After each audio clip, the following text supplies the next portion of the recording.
Bonjour et bienvenue dans le podcast qui vous aide à améliorer votre quotidien. Je suis Virginie, coach et hypnothérapeute.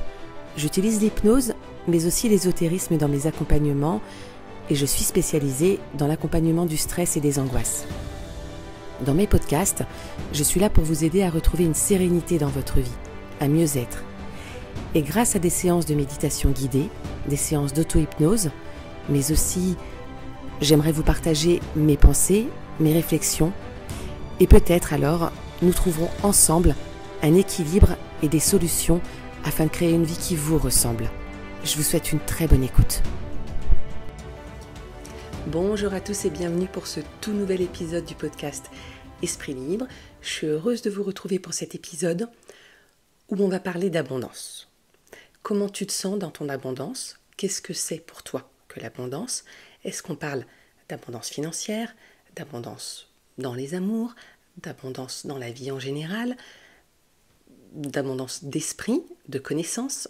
C'est quoi exactement pour toi l'abondance? On va peut-être définir ça ensemble, on va en parler ensemble, on va décortiquer ça ensemble et on va voir où ça nous mène.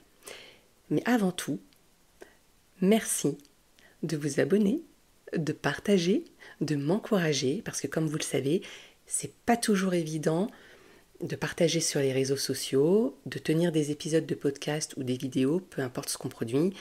Les encouragements sont les bienvenus. Bon allez, c'est parti.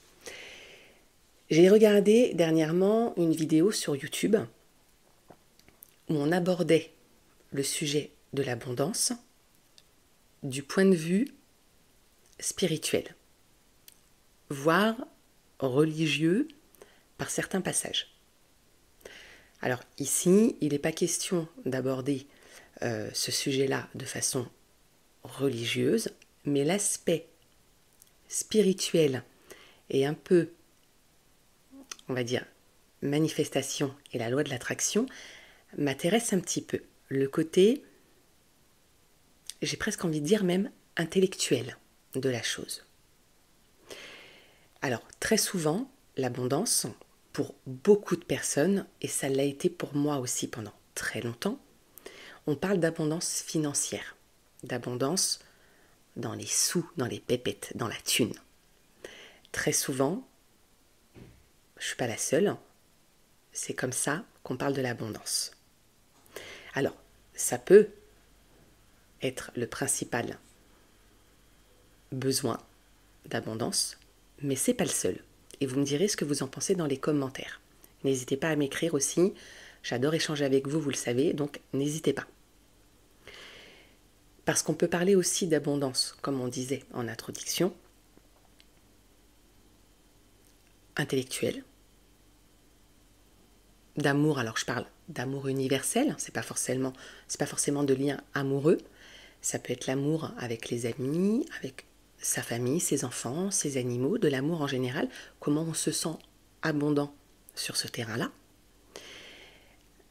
Ça peut être de l'abondance dans le fait de se sentir libre aussi, justement, cette absence de richesse matérielle, de biens matériels, peut faire qu'on ressente une extrême abondance de liberté puisqu'on est attaché à rien, quand on ne possède rien et qu'on est libre de ses mouvements, qu'on est libre peut-être, alors il faut quand même un peu de sous pour voyager, on ne va pas se le mentir, mais si on a de quoi gagner sa vie et qu'on n'est pas attaché à un lieu et qu'on n'est pas attaché à des objets, puisque pour certains ça peut être ça l'abondance, on a cette abondance de liberté qui se manifeste.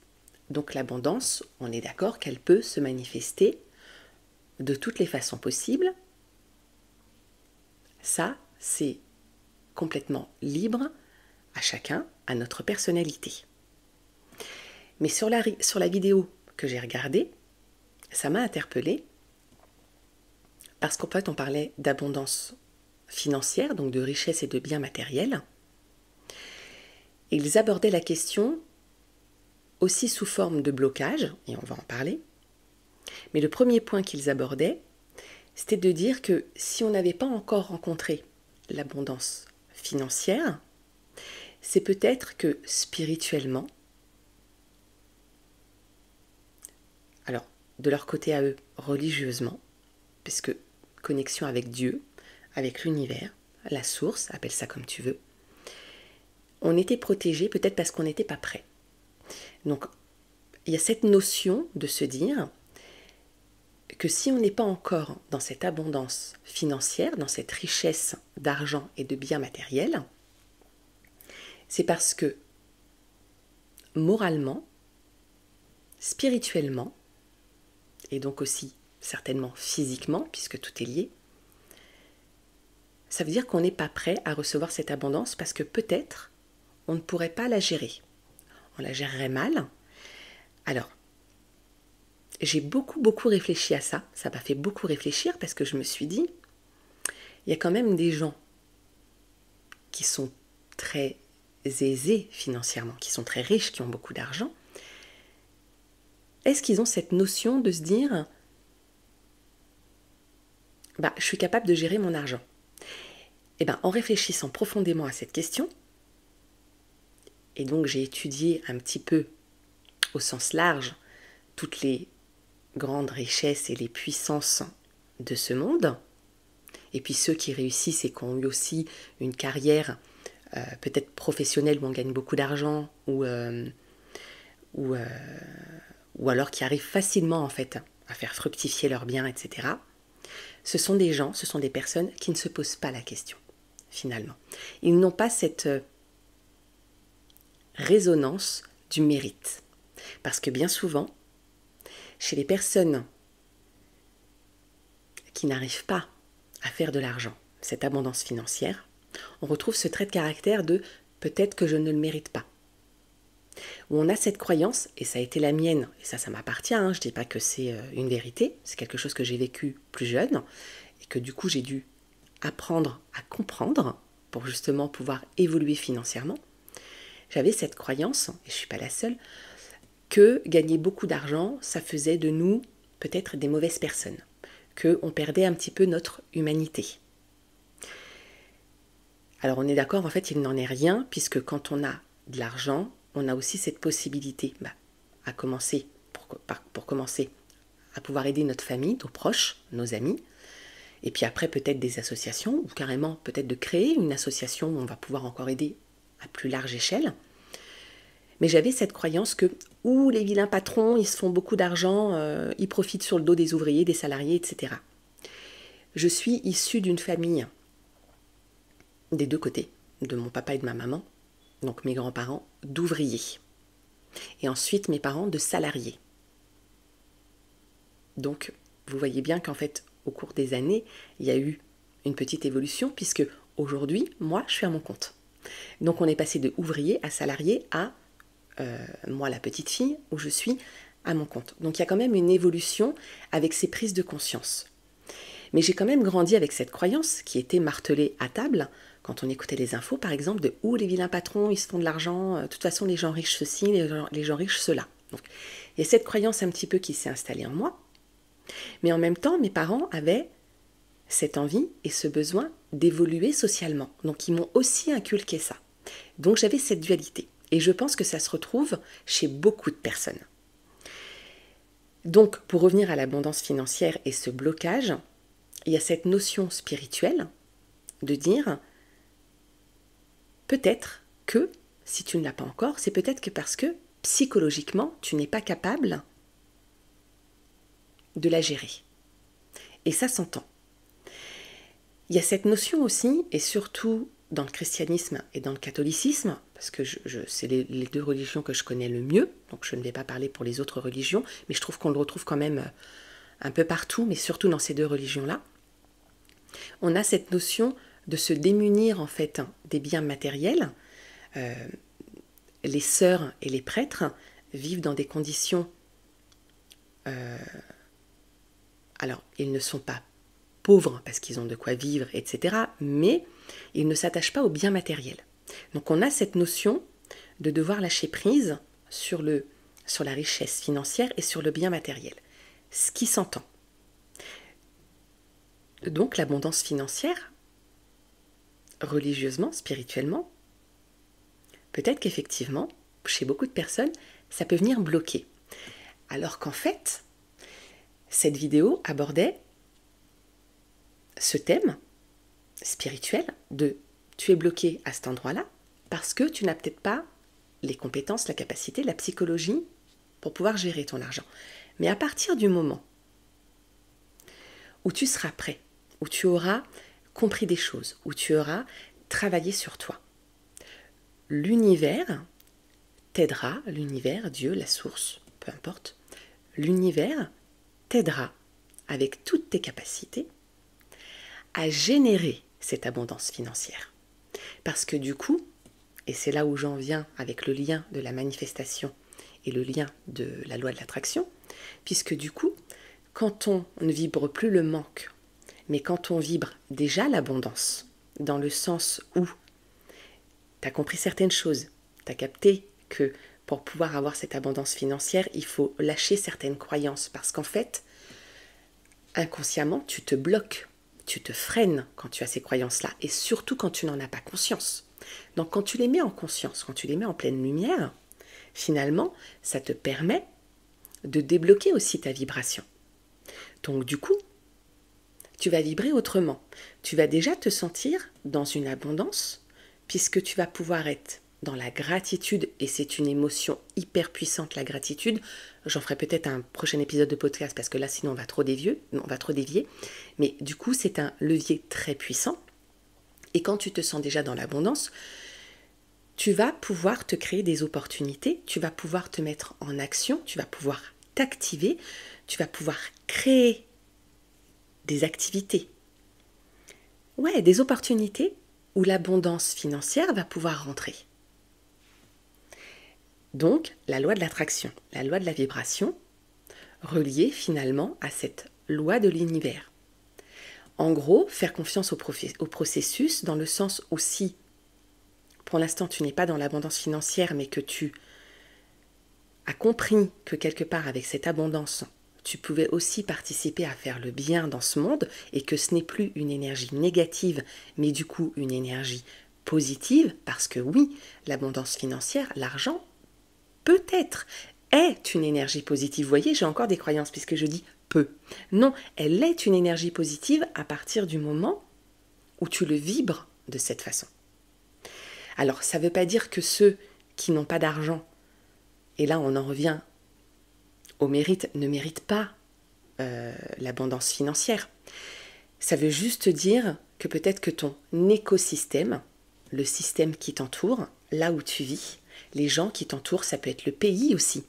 Puisque justement, les croyances, la façon de vivre, etc., bloquent ton propre mécanisme à pouvoir évoluer. Tout simplement. Et donc, c'est cet écosystème qu'il faut changer. C'est-à-dire que si tu es dans une famille qui effectivement, un peu comme la mienne, d'ouvriers, de salariés qui disent, bah voilà, l'extrême richesse, c'était pas très bien, c'était pas beau, voilà, oh les vilains, les méchants, et ben tu vas pas pouvoir peut-être t'épanouir complètement. Il va d'abord falloir que tu sortes peut-être complètement de ce cadre, ou de même si tu vis dans un pays, et d'ailleurs merci à tous ceux qui m'écoutent en dehors de la France, parce que j'ai eu des petits retours et ça fait très plaisir, peut-être que tu es dans un pays où c'est très difficile d'accéder à l'abondance financière parce que le système financier de ce pays est bloqué. Donc tu es dans une énergie qui est très compliquée à développer. Donc là, attention, c'est pas que tu n'es pas capable psychologiquement de pouvoir gérer, ça veut simplement dire que l'énergie générale, l'énergie qui t'entoure, te bloque, te freine. Et donc c'est ça qu'il faut changer. Ça, c'est pour l'abondance financière. Maintenant, on va parler d'abondance en général, donc parce que tu peux manifester de l'abondance. Si pour toi, la richesse, l'abondance financière, et peut-être que tu l'as déjà et tu as beaucoup de chance parce que quelque part, tu vas pouvoir débloquer l'abondance qui te manque dans un autre domaine. Si c'est en amour, si par exemple, et là on va parler de liens vraiment sentimentaux dans le couple, si tu as l'impression que vraiment tu manques d'abondance, tu n'as pas encore rencontré la femme ou l'homme de ta vie, alors, encore une fois, il peut exister plusieurs liens, et on ne va pas développer ça aujourd'hui. Encore une fois, ça pourra faire un autre sujet de podcast, mais si tu n'as pas encore rencontré l'homme ou la femme de ta vie, et que tu sens qu'il y a un manque par rapport à ça, que tu sens qu'il y a un manque d'abondance, du coup, que tu te sens lésé par rapport à d'autres personnes qui ont pu justement rencontrer peut-être une, deux, trois fois des personnes et qui ont eu des vies de couple 10, 15, 20 ans, 5 ans, et puis que tu sens que ces personnes-là sont épanouies comme ça, et que toi, ça te manque, tu peux aussi développer cette abondance en prenant conscience, en mettant en lumière, en mettant en pleine conscience tes mécanismes inconscients qui te bloquent. Peut-être que ta première histoire d'amour, peut-être, hein, à chacun son histoire, tu as été trompé, tu as été manipulé et tu as perdu confiance. Ou alors peut-être que ça a été un très grand amour, et là je pense notamment à une amie qui m'est très chère, peut-être qu'il est décédé, qu'elle est décédée, et que du coup ça t'a complètement bloqué, aujourd'hui tu as peur. Peut-être que dans l'enfance, et là je parle par exemple de mon cas personnel, moi j'ai perdu ma maman très tôt, quand j'avais 14 ans, donc on a peur ensuite d'aimer très fort, parce que, et c'est inconscient tout ça, attention, hein, on a peur d'aimer très fort derrière, parce que peur de perdre cette personne, peur de l'abandon, peur du rejet aussi. Tout ça, ces blocages-là, fait qu'on a du mal à se mettre en lien sentimental avec quelqu'un. Donc quand on met en lumière ça, quand on le ramène en pleine conscience, on peut le débloquer et de nouveau attirer l'abondance sentimentale dans notre vie. Et ça se joue partout, sur les amitiés, sur les liens avec nos enfants, sur les liens avec nos animaux, c'est ce que j'en parlais. Quand on a aussi quand on a développé aussi un amour de soi, alors c'est très difficile, hein, on voit partout sur les réseaux, développer l'amour de soi, c'est important de s'aimer soi-même. Oui, c'est vrai, mais on a tous ces problèmes de confiance en nous parfois, où il y a des choses qu'on n'aime pas chez nous, des traits de caractère qu'on aimerait modifier ou améliorer, mais dans le sens général de s'aimer soi-même, c'est de s'accepter aussi tel qu'on est, avec nos faiblesses, avec nos qualités, et d'apprendre à s'aimer de cette façon. Et quand on apprend à s'aimer dans notre entièreté, avec tous nos masques et toutes nos facettes, il est plus facile aussi d'accepter, de laisser rentrer dans nos vies des gens et de se dire, bah ok, de toute façon, si ça le fait pas, c'est pas grave, ça s'arrêtera. Et c'est la vie en fait, ce sont des cycles. Comme tout, il y a un début, il y a une fin, c'est comme ça. Quant à l'abondance intellectuelle, parce que j'en ai parlé aussi, pour certaines personnes, être abondant, c'est avoir beaucoup de connaissances, avoir une richesse culturelle et intellectuelle large, apprendre beaucoup de choses. Moi, j'adore apprendre, je m'ennuie quand je ne lis pas un bouquin qui m'inspire, quand je ne regarde pas une émission qui m'inspire, quand je ne fais pas une activité qui me porte, ou quand je n'ai pas des discussions.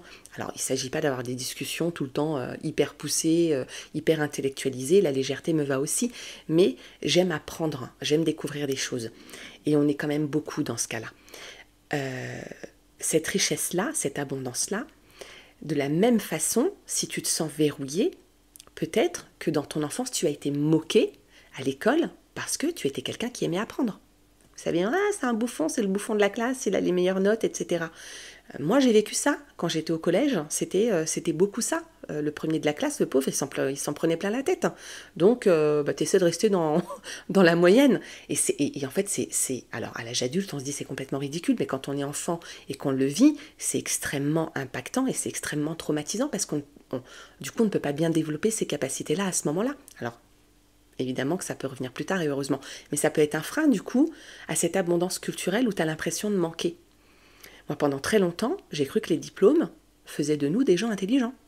Il a fallu que je travaille sur moi parce que justement, j'ai suivi un cursus dans la mode. Donc, quand je disais, voilà, je fais un diplôme dans la mode, on me riait un peu au nez. Ouais, tu fais de la couture. Ouais, j'étais pas à la fac.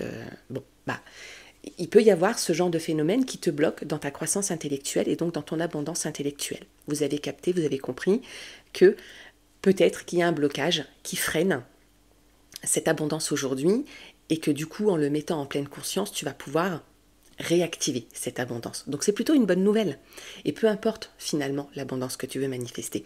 Mais du coup, cette émission, cette vidéo que j'ai regardée sur cet aspect spirituel, de se dire que ce n'était pas une mauvaise énergie, que c'était une bonne énergie et en fait de comprendre que quelque part Dieu, l'univers, la source nous protégeait si on ne l'avait pas encore rencontré, cette abondance, et donc il fallait d'abord débloquer des choses. Je trouvais cet aspect intéressant parce que du coup ça nous fait travailler sur nous, ça nous fait aller en profondeur, ça nous fait aller chercher des choses peut-être parfois inconfortables, ou parfois pas du tout, ça peut se passer avec douceur, avec légèreté, et tant mieux, mais ça nous fait quand même aller en introspection, comprendre des choses, et je trouvais ce travail intéressant. Voilà, c'est pour ça que je vous partage ça aujourd'hui. J'espère que ça vous parlera, que ça vous fera du bien, que ça va vous déculpabiliser aussi si vous êtes un petit peu comme moi, avec une croyance de l'argent, c'est pas bien, ça nous tourne la tête, ça fait de nous des mauvaises personnes. Voilà, j'ai longtemps cru ça et aujourd'hui j'en sors petit à petit. Et c'est vrai que du coup, alors j'ai découvert ça aussi à travers les réseaux et une étude que j'ai faite, une étude que j'ai lue et j'aurais dû vous partager, j'ai un livre là-dessus. Est-ce que je peux vous le choper? Est-ce qu'il est là? Non, ça c'est Charles Duhigg. Est-ce que c'est celui-là? Non. Je vous le retrouverai. Je dois l'avoir quelque part là. Est-ce que c'est ça? Non, ça c'est l'analyse systémique. J'en ai tellement des livres sur le dev perso. Fais tout ce qui me plaît. Ah, c'est dommage, j'aurais aimé vous le montrer. Est-ce que c'est celui-là? Non. Celui-là, c'est sur la médiumnité. Alors, pour ceux qui m'écoutent en podcast, vous ne me voyez pas chercher mes livres, mais c'est exactement ce que je suis en train de faire. Bon, bref, c'est pas grave. Je vous le montrerai, peut-être en vidéo ou sur une prochaine vidéo. Ouais, une prochaine vidéo en podcast, vous le voyez pas, c'est dommage. Mais j'aurais pu au moins vous donner le titre. Je reviendrai dessus. C'est très dommage. Mais en fait, ce livre a aussi débloqué chez moi quelque chose, parce qu'il parle de ça. De l'aspect financier et de comment débloquer ses croyances, ses limites par rapport à ça et comment accroître notre aisance financière. Donc voilà, vous avez compris que pour tous ceux qui, comme moi, ont un petit blocage, ça peut peut-être vous déculpabiliser d'entendre cet épisode parce qu'en fait, oui, l'énergie est positive, l'énergie financière est positive, l'argent est positif parce qu'il peut nous aider à faire des grandes choses. Ce n'est qu'un outil, il ne faut pas voir ça comme une finalité, ce n'est qu'un outil, mais il est très appréciable. Il y a une citation qui dit c'est quand même plus agréable de pleurer en Porsche que de pleurer dans une voiture toute cabossée, toute rouillée. Alors c'est pas ça exactement, vous avez capté, vous avez certainement lu ce truc quelque part. Bref, en fait c'est plus appréciable de déprimer dans du confort que de déprimer quand même dans une maison où il fait super froid et où tu manges pas à ta faim.